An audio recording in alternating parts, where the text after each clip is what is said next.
All right, crew, bring it in. Before we get this shift rolling, we're going to talk about something that's absolutely critical. Seriously, the next few minutes could be the difference between going home safe tonight or not at all. So let's lock it in. Look at this guy. We've all been there, right? You're in a hurry, you've got your hands full, and you can't really see where you're putting your feet. It's a scene that plays out 100 times a day on any job site. But here's the thing. The real danger is the one thing he can't see. That little puddle of oil, just waiting. It's the kind of thing you can walk past 1,000 times, and it's no big deal, until that one time it becomes a very, very big deal. So let me ask you, was this preventable? You better believe it was, 100%. And that's exactly what we're talking about today, building the simple habits that stop these things from ever happening in the first place. So let's get into why this matters so much. Now, let's be crystal clear. We are not talking about bumps and bruises. We're talking about life and death. Get this. Last year alone, more than 47,000 people died from falls, both at work and at home. That number is staggering. It makes falls the second leading cause of unintentional death. And beyond the terrible human cost, look at this number, $70 billion with a B. That's what these incidents cost businesses every single year, and things like medical bills and lost work. And you know what? That cost trickles down and affects every single one of us. Okay, so those numbers are pretty grim, I know. But here's the most important part. These incidents are almost always preventable. So today, we're going to focus on a simple game plan. We'll break down how to prevent slips, how to eliminate trips, and how to make it all part of our daily routine. All right, first up, let's talk about slips. When it comes to slips, it's all a game of friction and traction. It's just physics, really. The grip between your boots and the floor. So what is a slip? It's really simple. It's what happens when you lose that grip. Think about a car hydroplaning on a wet road. That's exactly what's happening to your boot. You're basically floating for a split second on whatever is on the floor. And these right here are the things that cause it. We see this stuff every day, don't we? A little bit of water, some grease, even sawdust can turn a perfectly safe floor into a skating rink. I guarantee you, if you walk around our site right after this, you'll spot at least one of these. Now, this is our first line of defense. It's called looking out for your teammates. We can't always clean up a spill the very second it happens, but we can always warn each other about it. A simple sign, a cone, it gives everyone that heads up to slow down and be careful.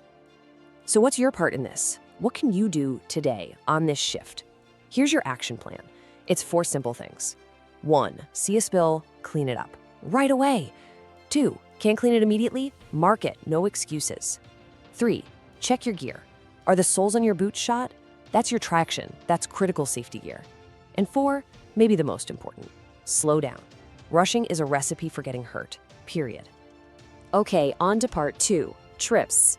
Now, if slips are about slick surfaces, trips are about stuff getting in your way. This one is all about good housekeeping and clearing the path for yourself and for everybody else. A trip happens in the blink of an eye. Your foot snags on something, you lose your balance, and boom, you're going down. It could be a power cord, a pallet jack, a tool left on the floor. It really doesn't take much. And here they are, the usual suspects. Clutter is enemy number 1 for sure. But it's also the little things we stop noticing, you know? That open drawer, a poorly lit corner, a mat that's curled up on the edge. Our brains just filter it out after a while, but the hazard is still there. So here's the game plan for trips. And honestly, it all comes down to basic housekeeping. Keep your walkways clear, tape down your cords, close drawers. See a light that's out? Report it. And if you're carrying a load so big you can't see over it, don't try to be a hero. Get help or grab a cart. It's just common sense, but it makes a world of difference.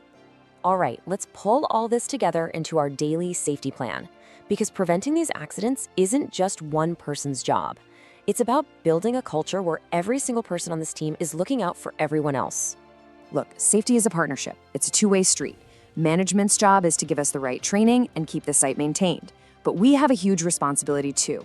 We have to show up to the training, we have to follow the rules, and most importantly, we have to keep our own areas clean and report a hazard the second we see it.